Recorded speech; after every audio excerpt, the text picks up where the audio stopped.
Ang unang aklat ni Samuel, Kabanata 25. Namatay si Samuel at ang buong sambayanang Israel ay nagtipon upang magluksa. Inilibing nila ang kanyang bangkay sa kanyang tahanan sa Rama. Si David naman ay lumipat sa ilang namparan. Sa Maon ay may isang taong mayaman. Malaki ang kanyang kawan sa Carmel. Mayroon siyang 3,000 tupa at 1,000 kambing. Nabal ang kanyang pangalan at buhat sa angkan ni Caleb. Ang asawa niya ay si Abigail. Ang babaeng ito'y maganda at matalino, ngunit si Nabal ay masungit at magaspang ang pag-uugali.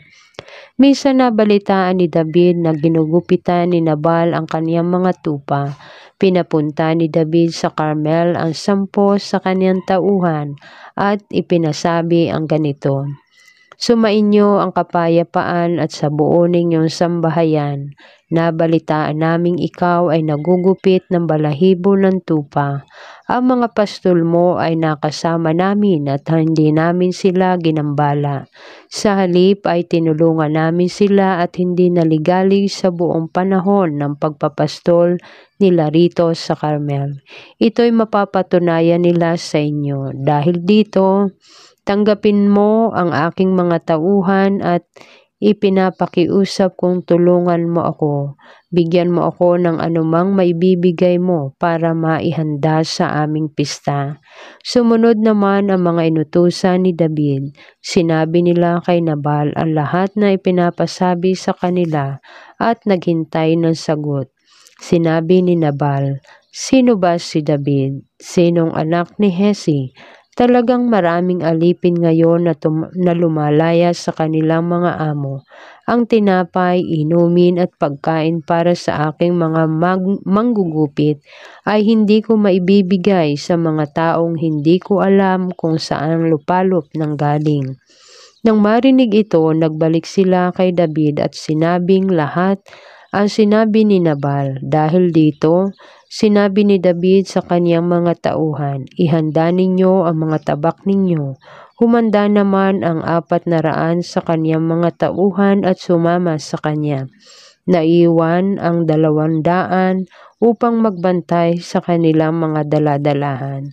Sinabi na isang pastol kay Abigail, "Si David po ay nagpadala ng sugo sa inyong asawa at magalang na nakipag-usap, ngunit sila'y ininsulto ng inyong asawa.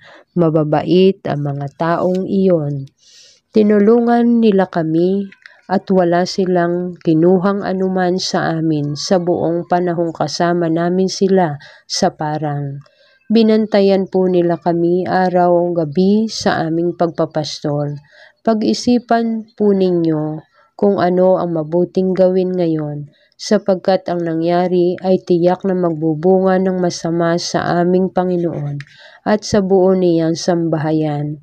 Hindi naman namin masabi sa kanya ito sapagkat matigas ang ulo niya. Tiyak na hindi niya kami papakinggan." Dali-dali naghanda si Abigail ng 200 tinapay. Pinuno niya ng alak ang 2 sisidlan. Nagpapatay ng 5 tupa. Nagpakuhan ng 5 takal ng sinangag na trigo.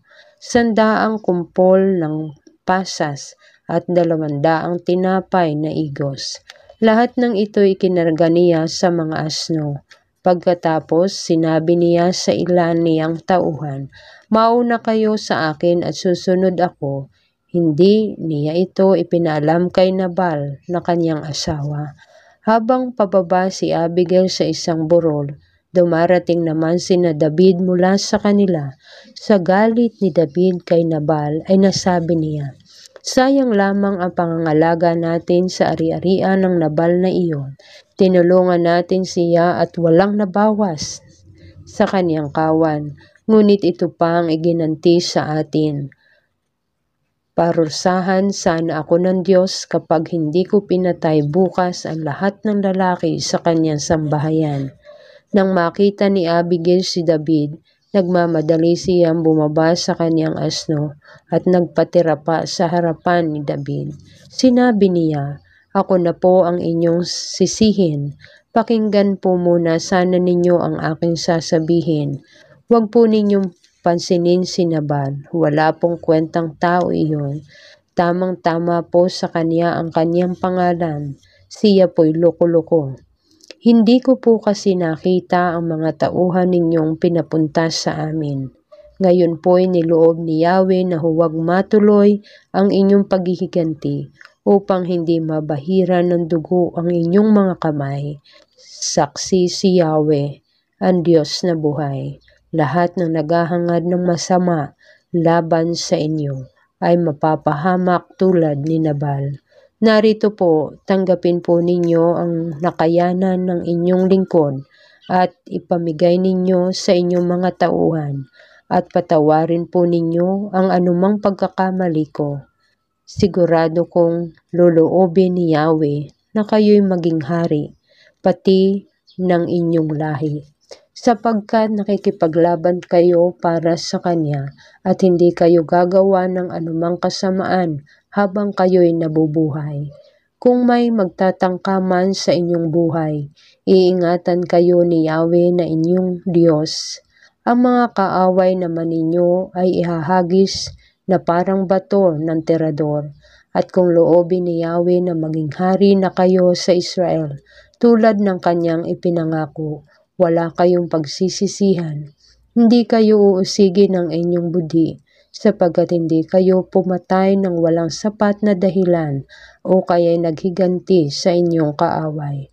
At sana'y maalala ninyo ako sa sandaling marapati na ni Yahweh na maitatag na ang iyong sambahayan.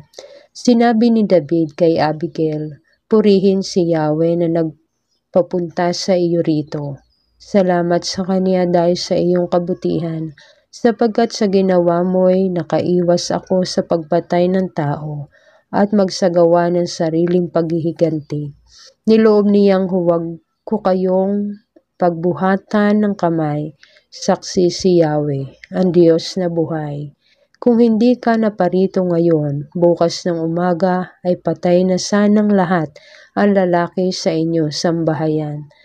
Tinanggap ni David ang mga dala ni Abigail. Pagkatapos sinabi niya rito, umuwi ka na, huwag ka nang mag-alala, at gagawin ko ang kahilingan mo. At umuwi na si Abigail. Pagdating ng bahay, nakita niya ang handaan ni Nabal, walang iniwan sa papista ng isang hari. Naharat na niyang lasing na lasing. Kinabukasan nang wala ng pagkalasing nito, isinalaysay niya ang buong pangyayari. Nang marinig ni Nabal ang lahat, inatake siya sa puso at nanigas ang buong katawan. Pagkaraan pa ng 10 araw, pinarusahan ni Yahweh si Nabal at ito'y namatay. Nang mabalitaan ni David ang nangyari kay Nabal, sinabi niya, purihin si Yahweh.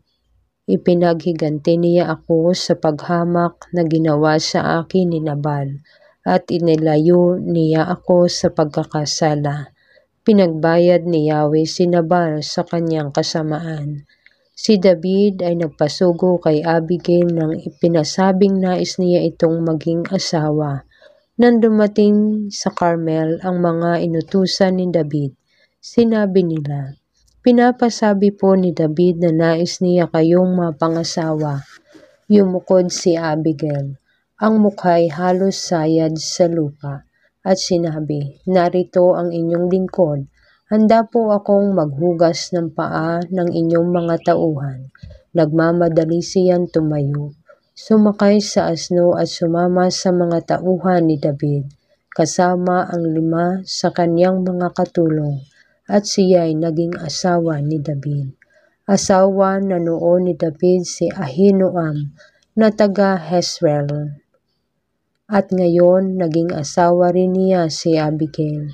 Si Michal naman na asawa ni David ay ibinigay ni Saul kay Palte na anak ni Lais ng Galim.